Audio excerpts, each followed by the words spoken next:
We are in crisis, left behind, always harder, seldom kind. Then we feel what might be missed is the power of an optimist.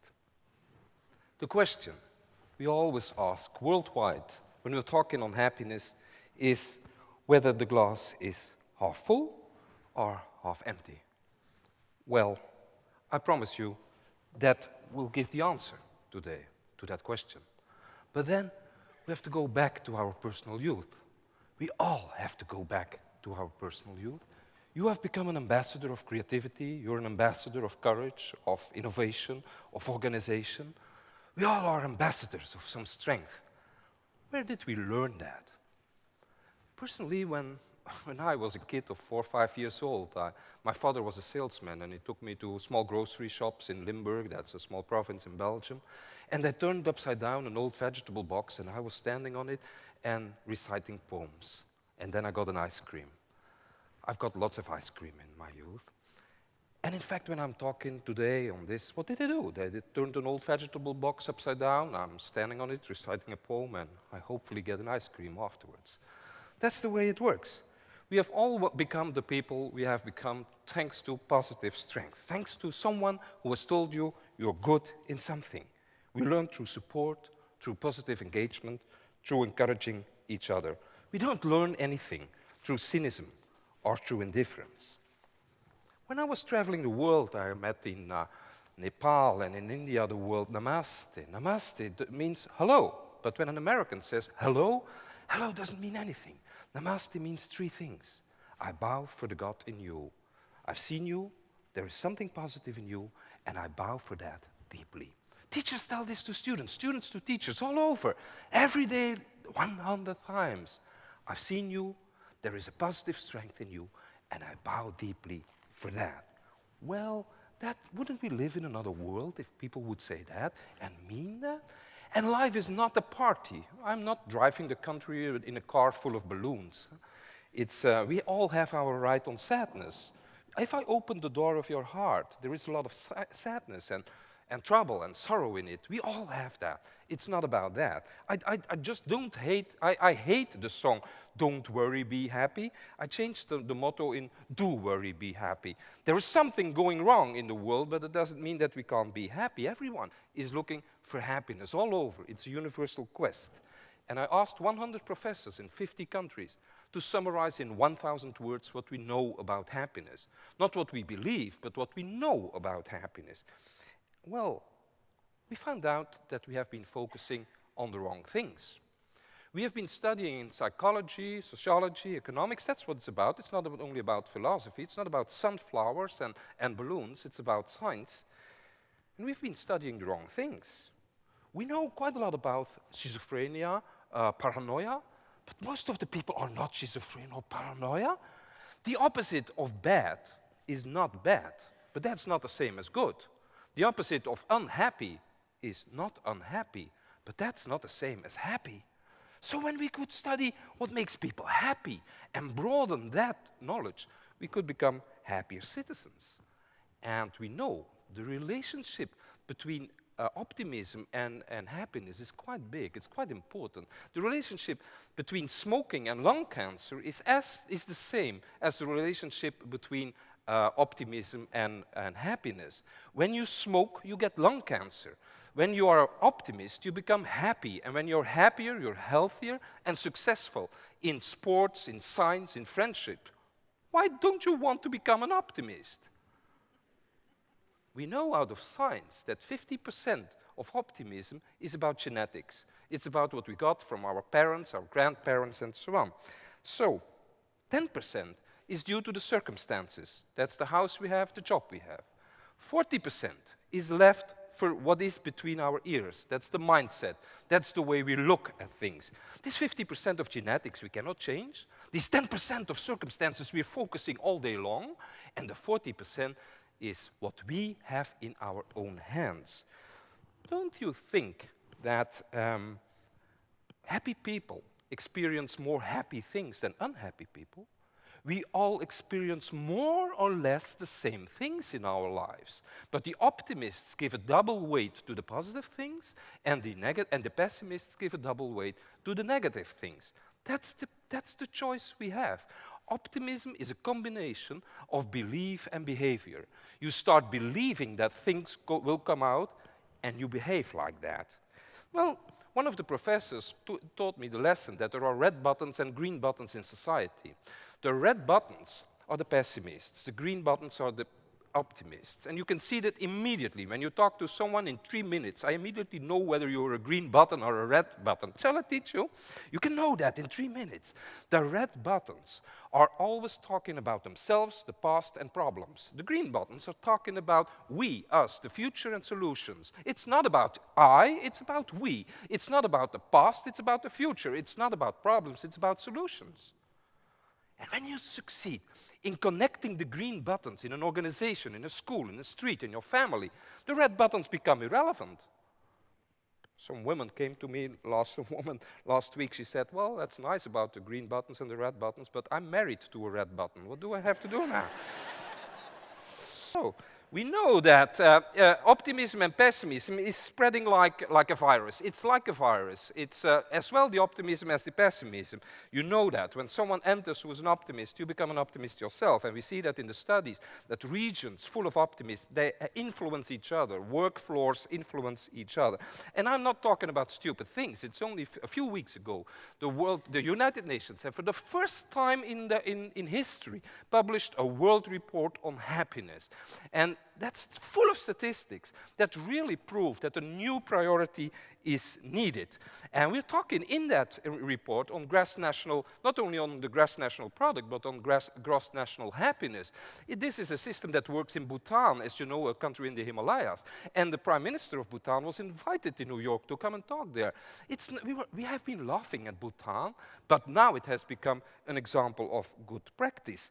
And they are not only measuring work, they are measuring harmony, work, and the hours of sleep. They're measuring physical health and mental health. They're measuring in education, knowledge, and values. It's about harmony, and we can learn quite a lot of that. Yes, indeed, Herman van Rompuy wrote a letter to 200 leaders of the world to make happiness, hope, and positive thinking, quality of life in our policies and in our social behavior a priority. And I was glad I was holding his hand while he was writing that letter. So, the quotes he says, I know the cynics will immediately dismiss these proposals as naive, but positive thinking is no longer something for drifters and dreamers. It's a science. We can measure it, and we can do positive interventions. If we measure on a scale of 10, Zimbabwe has 2.8 on happiness, China 6.4, Denmark 8.3.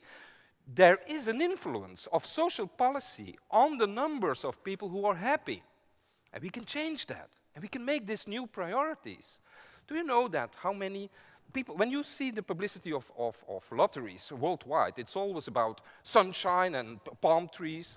I don't know whether you know how much palm trees there are in Denmark, but not that very much. It's not about sunshine. When we compare the most happy countries to the countries that are not happy at all, we don't see a difference in sunshine or palm trees. It is about trust. When people trust each other and trust the institutions, they're more happy.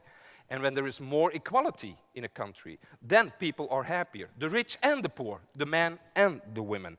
Everybody can be happier. And let's go for a happier world for all. And not only for less misery, but for a better world. The best sold sign in the West is not anymore welcome, but beware of the dog. Beware of the dog. We have become afraid of everything. There is fear of everything. We are afraid of the Muslims, of the Chinese, of everything. And closed down in our houses, we are killing ourselves in suicides. We have bought our dogs and our alarm systems. But the great problem in our society is not aggression or violence. It's about solitude. In our houses is fear. Well, we can change that. And the media play an important role on that. There has been a time that journals were called Der Spiegel, the mirror. They are not the mirror of society anymore. They have become the keyholes of society, focusing on conflict and measuring conflict all again and again, people making people afraid. We have quite a lot of studies that people who have seen the journal and read the papers have become more and more afraid. The reality is the same, but they become afraid reading all these stories. They are focusing on a message of distrust and fear. Do you know what the opposite of fear is? The opposite of fear is hope. And the crisis is an opportunity. Do you know the pessimists will never solve the crisis? There has never been built a statue for a pessimist. There are more optimists in the world. There are more. But the pessimists make more noise. You know that at meetings and gatherings, the pessimists make always the more noise. The pessimists are still living in the holes and the caves. The optimists have come out of the caves and the holes, watching for the fire, watching for the future, and publicity knows that very well. Watches all over are always pictured at 10 past 10. Would you buy this watch when it would be 20 past 7? You wouldn't buy it. It's the smile that sells. Well, if that tell me that happiness doesn't sell, I don't believe that. Do you know what's the best sold meal in the world? Happy Meals. Don't tell me that happiness doesn't sell. But it is not about pleasure. We found out in the positive psychology, we thought that happiness was about pleasure. It's not about pleasure. It's not about sex, drugs, and rock and roll. I hope you have lots of it, but you won't be happy from that. It is about satisfaction. We are moving from a money economy to a satisfaction economy. And there are 5 elements that build up our satisfaction worldwide. These 5 elements build up our satisfaction. The first thing is the quality of our relationships, the most important thing, our family, our friends, our colleagues, our neighbors. The second thing is our health. Optimists live longer. They live longer. They have better immune systems. And it's about work. Work doesn't give only an income, work gives structure and meaning to life. Losing your work and your job is as important as losing your wife. It is dangerous. And in regions in which people have less employment, they are less happy as well. Money is important, but not that important as we thought. When you have once enough money to cover the basic needs, more money makes you more jealous, more envy, more trouble, more competition. So more money doesn't make us more happy. That's the reason why Mexico, for instance, is happier than France. The gross national product in Mexico is 1/10 of that of France. And the last thing that is important for our satisfaction is freedom. It's about freedom. Not only political freedom, democracy, but the freedom in the choice we can make. And then we can go for a movement for happiness. That's not naive. We're meeting people all over the world. I'm traveling as an ambassador of happiness and quality of life now, all over the world. And we meet quite a lot of people who are really expressing their dreams in their factories, in business, in schools, all over. We have seen that the old priorities don't work. So it's not a question that we don't know what to do. We don't do what we know. And then we need infospiration, evidence-based material. We will not change the world by information, we'll change the world by inspiration. And meetings like this will inspire people. Based on evidence-based knowledge, will inspire people by infospiration.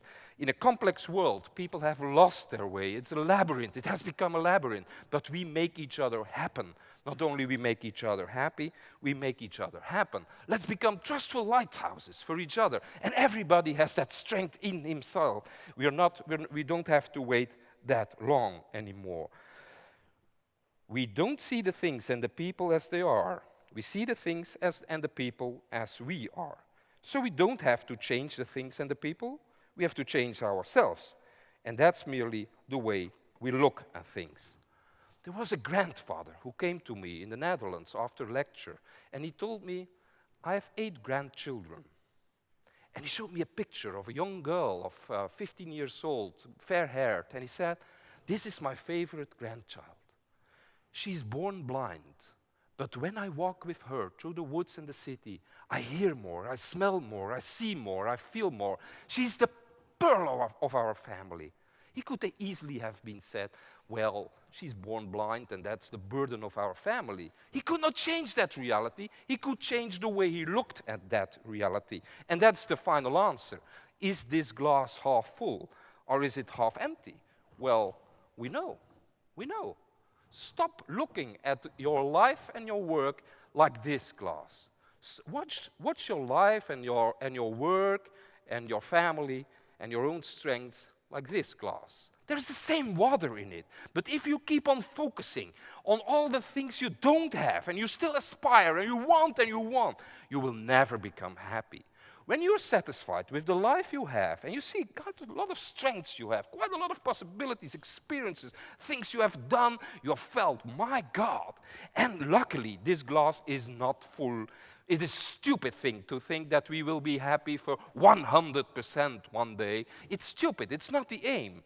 But we have the choice to look at our life like this glass, full of emptiness and things we will never achieve, or see what is the strength, and still leave some certain things that will set us goals, that make us believe that we can set some goals, that we can still do something. Light has been discovered in darkness. And the only thing you really need on the journey of your life is this thing. And I wish this thing to accompany you wherever you go. It's a telescope. A telescope has dramatically changed the way we look at the stars. A pessimist focuses on all the troubles at the end, and paralyzed by fear, he will never come into action. An optimist focuses on all the possibilities and dreams, and driven by hope, he comes into action. And of course he knows there are some obstacles, but a telescope has this universal characteristic that you can turn it around, and that an obstacle that might seem a huge obstacle might be a small one, and you will come into action. A pessimist focuses on who he is. An optimist focuses on whom he might become. To the man with a hammer, everything looks like a nail. To the man with a telescope, everything looks like a thing that can be seen from a new perspective. I wish you all a very good telescope in the journey of your life.